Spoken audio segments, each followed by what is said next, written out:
Hera, queen of the gods, goddess of marriage, and patron of brides, was a figure both adored and feared.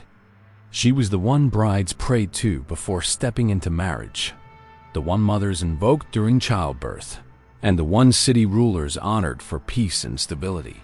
Yet behind that divine crown rested a fury that could level cities, topple kings, and even bend Zeus himself to silence. Hers is a story of loyalty betrayed, power contested, and vengeance carried out with precision. Hera's tale begins not in splendor but in darkness. She was born the daughter of the titans Cronus and Rhea, one of several siblings destined for greatness. Yet the moment she took her first breath, her father swallowed her whole, fearing a prophecy that one of his children would overthrow him. Inside the depths of Cronus' stomach, Hera grew up pressed shoulder to shoulder with her brothers and sisters, trapped in a living prison. Imagine the silence, the endless darkness, the constant awareness that life was happening beyond you while you remained confined. That kind of captivity leaves scars that turn into obsessions. For Hera, that obsession was loyalty to family, because when you've been denied it, nothing else matters more. When Zeus, the youngest sibling, eventually rose up against Cronus, forcing him to release his swallowed children, Hera was thrust back into the light of the world. She was free, but she carried with her the memory of betrayal and confinement. So when the great war known as the Titanomachi erupted, a 10-year clash between the old order of Titans and the new gods, Hera chose her side without hesitation. She fought beside her siblings, not out of love for Zeus, but out of an unshakable devotion to family.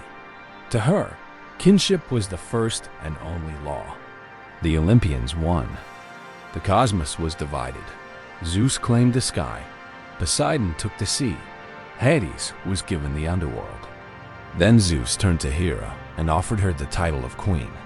Their union wasn't born from romance. It was politics, strategy, and power consolidation. Marriages among gods were contracts with crowns attached. Hera agreed, believing, perhaps naively, that her loyalty would finally be met with loyalty in return. She didn't yet know that Zeus' promises dissolve faster than morning dew on Mount Olympus. Their wedding was legendary. The gods and mortals alike celebrated.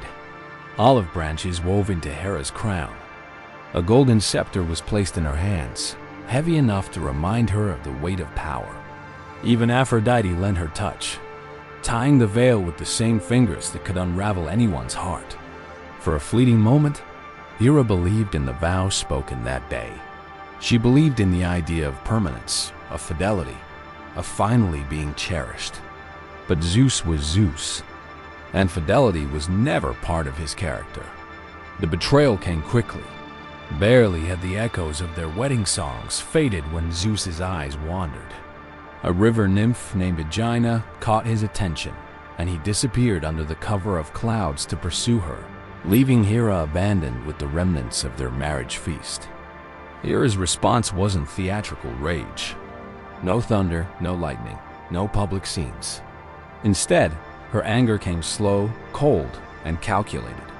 She unleashed a plague on the island named after Aegina, making its people suffer until the king himself begged for mercy. Hera didn't strike Zeus directly. She struck the innocent, the bystanders, the collateral. But her message was clear. A queen's anger doesn't vanish. It lingers, and it punishes across generations.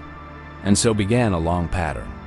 Zeus's betrayals piled up, and with each new affair, Hera's rage found a new target. The list of her grudges reads like a roll call of the most tragic women in Greek mythology. There was Io, a priestess who served in Hera's own temple. Zeus desired her and to conceal his pursuit, transformed her into a white cow. But Hera wasn't fooled.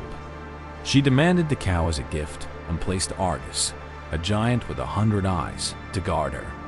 When Hermes eventually killed Argus and freed Io, Hera dispatched a gadfly to torment the girl endlessly. Io wandered across the earth, chased by stinging madness, until her hoofprints carved out the very Bosporus Strait. Revenge etched into geography itself. Then there was Semele, a princess of Thebes. Expecting Zeus's child, she became a threat to Hera's pride. Disguising herself as a trusted nurse, Hera whispered doubts into Semele's ear. If Zeus truly cares for you, shouldn't he show you his full, divine form? Semele, naive and desperate for reassurance, asked. Bound by oath, Zeus revealed himself as pure lightning. The mortal body cannot endure such glory. Semele was burned to ash, leaving only a premature child, Dionysus, whom Zeus carried in his thigh. One whisper from Hera destroyed a woman and reshaped the pantheon. Callisto, one of Artemis's maidens sworn to chastity, was another victim of Zeus's games. Disguised, he deceived her, and when her pregnancy became visible, Hera unleashed her fury. She transformed Callisto into a bear, condemning her to a hunted life until the gods finally lifted her into the heavens as the constellation Ursa Major, a punishment immortalized in the stars. And then there was Alcmene, who bore Heracles.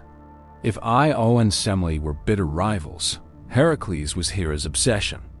His name alone, glory of Hera, was salt in her wound, a cruel joke that bound her forever to her husband's illegitimate child. Even before the boy could walk, Hera sent 2 serpents into his crib. But fate mocked her again. The infant strangled them with his bare hands, so Hera shifted strategies. If she couldn't end Heracles, she would break him. She planted madness in his mind, driving him to destroy his own wife and children. The grief-stricken hero was forced to atone by completing 12 impossible labors. Each labor, from slaying the Nemean lion to cleaning the Augean stables, was supposed to crush him. Instead, they forged him into the greatest hero of Greece. For 12 years, Hera's vengeance burned. Yet in the end, even Heracles' death denied her satisfaction. He ascended to Olympus as a god. Some say Hera relented, even adopted him. Others believe her hatred merely cooled, never extinguished. Their battle of wills remains one of mythology's longest feuds, and Hera nearly won. Nearly. But Hera was not merely a jealous wife. She was power incarnate. She could summon storms with a thought, topple city walls with a curse, and bless entire kingdoms with her favor. Her influence extended across Greece. Cities like Argos and Samos built her great temples, convinced that her protection was essential for survival. Each spring, priestesses at Samos redressed her statue in fresh garments, as though renewing her majesty itself. The ruins of her temples still stand, massive columns thick as trees, a reminder of her enduring presence. Her authority was not confined to temples or rituals. In the epic of the Iliad, Hera steps into the assembly of gods and openly challenges Zeus. For once, the King of Thunder lowers his voice. Later, she conspires with Poseidon to tip the balance of the Trojan War, slipping behind Zeus's back to aid the Greeks. She didn't merely rage, she schemed, she strategized, she played politics with divine precision. Her symbols told her story. The cow, symbol of fertility and watchfulness. The peacock, its feathers painted with the 100 eyes of Argus, forever watching, forever remembering.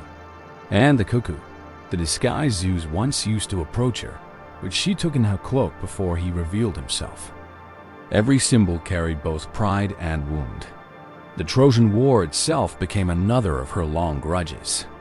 When Paris of Troy judged Aphrodite the fairest goddess, passing over Hera, the insult festered. For 10 years, Hera fueled the war effort, rallying the Greeks, plotting with generals, even distracting her own husband. The fall of Troy was not just fate, it was Hera's satisfaction. Vengeance stretched across a decade. Yet despite all her fury, Hera was also deeply human to the people who worshipped her. Brides left offerings before entering their husbands' homes. Mothers prayed to her for safe births. Every 4 years, women gathered for the Heraia, foot races run in her honor at Olympia. For the Greeks, she was not only the terrifying queen of Olympus, but also the goddess who blessed their most intimate hopes. Her story forces us to ask hard questions. Was Hera justified? Betrayed again and again, humiliated by a husband whose betrayals left trails of broken women, she struck where she could. The myths blame her for punishing Zeus's partners, for unleashing cruelty on innocents. Yet perhaps the cruelty was baked into a culture that celebrated male conquest and mocked female suffering. Hera becomes both villain and victim, enforcer and avenger. And maybe that's why her story endures. Because fury, once unleashed, doesn't vanish. It transforms. It becomes history, legend, memory. Hera's wrath carved straits, lit constellations, toppled cities, and shaped heroes. She remains the queen who refused to accept humiliation in silence, whose vengeance outlived kingdoms. Picture her now, standing on Olympus's highest balcony, peacock feathers shimmering like spilled ink across marble. She's the bride who once believed, the wife who endured betrayal, the queen who refused to be small. Every ruined temple, every whisper of her vengeance, every star that bears her mark is proof that some wounds never close. They become maps. And Hera, Queen Eternal, ensures those maps are never forgotten. So what do you think? Was Hera the villain, the victim, or something in between? If her story left its mark on you, subscribe for more tales that dig beneath the polished myths. Leave your thoughts in the comments. Your best take might get pinned. After all, every myth is a mirror, and Hera's reflects the fury and dignity of a queen who refused to fade.